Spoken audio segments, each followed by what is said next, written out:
Sir, मेला जो ददरी मेला था बलिया जिले का सबसे भव्य मेला लगता था, लेकिन इस बार राजनीति का उपेक्षा का शिकार हुआ। तो इस पे क्या कहना चाहेंगे, कुछ कहना चाहेंगे? और आपने कई बार इसके ऊपर मुद्दा उठाया था कि ये राष्ट्रीय मैंने मेला को घोषित किया जाए, क्या कहना चाहेंगे सर इस पे आप?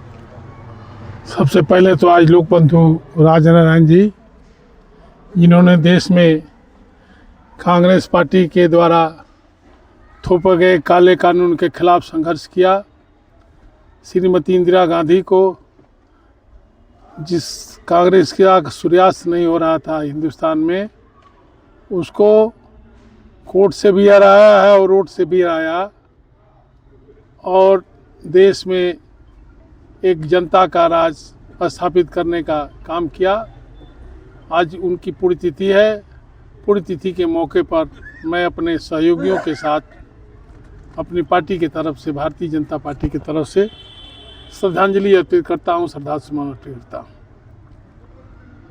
बड़ा सवाल आपने उठाया।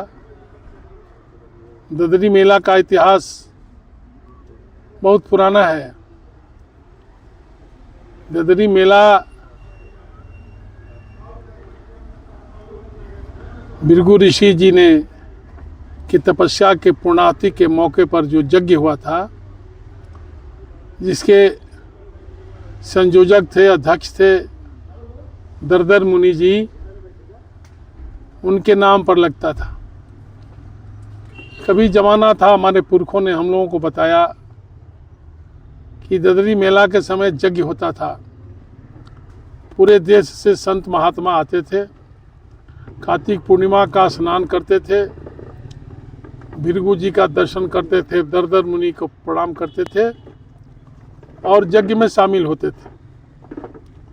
उन्हीं लोगों के और जनता के सवालों को ध्यान में रखते हुए प्रशासन ने ददरी मेला में पशु जानवर को भी बुलाने का काम किया और इसका कुछ व्यावसायिक स्वरूप भी हुआ। ददरी मेला में लगभग 25 साल हम लोगों ने काम किया है। कभी जमाना था, शशिकांत हमारे चतुर्वेदी जी हैं, श्रीनाथ चतुर्वेदी जी जानते हैं, हम लोग 15 दिन तक मेला में कैंप लगाते थे। स्वयं से ही संस्थाएं कैंप लगाती थी, लोगों की सेवा करते थे।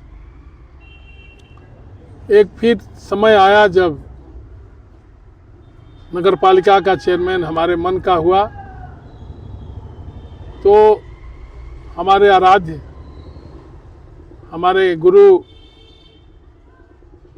स्वामी पशुपतिनाथ जी के पास हमारे नेता डॉक्टर राम सुरेश राय हैं, मैं इनके साथ गया था पटना में, और उस दिन हमने यह बात रखी कि महाराज जी, ददरी मेला में पहले यज्ञ होता था,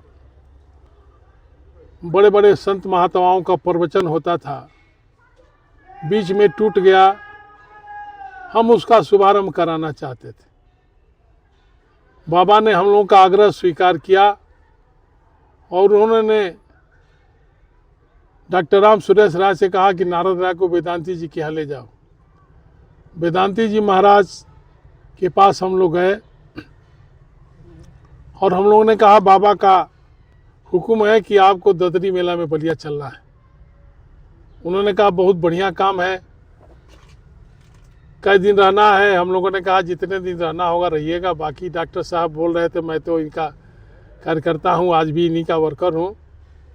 और हम लोगों ने उस समय फिर प्रवचन का शुभारंभ कराया। 5 साल तक संत महात्माओं को बुला करके ददरी मेला में प्रवचन भी होता था और सांस्कृतिक कार्यक्रम भी होता था।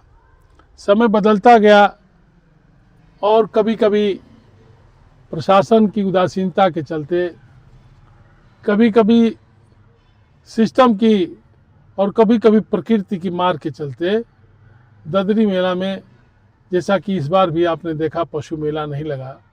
एक लंपी बीमारी चल गई और लंपी बीमारी के कारण मेला नहीं लगा।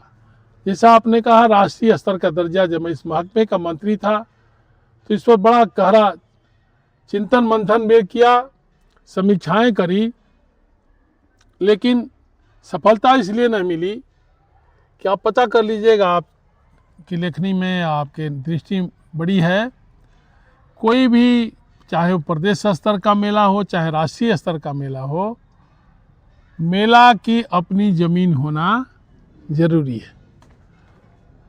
मैं जब तक मंत्री था कोशिश करता रहा, ज़मीन नहीं हो पाई मेला की अपनी।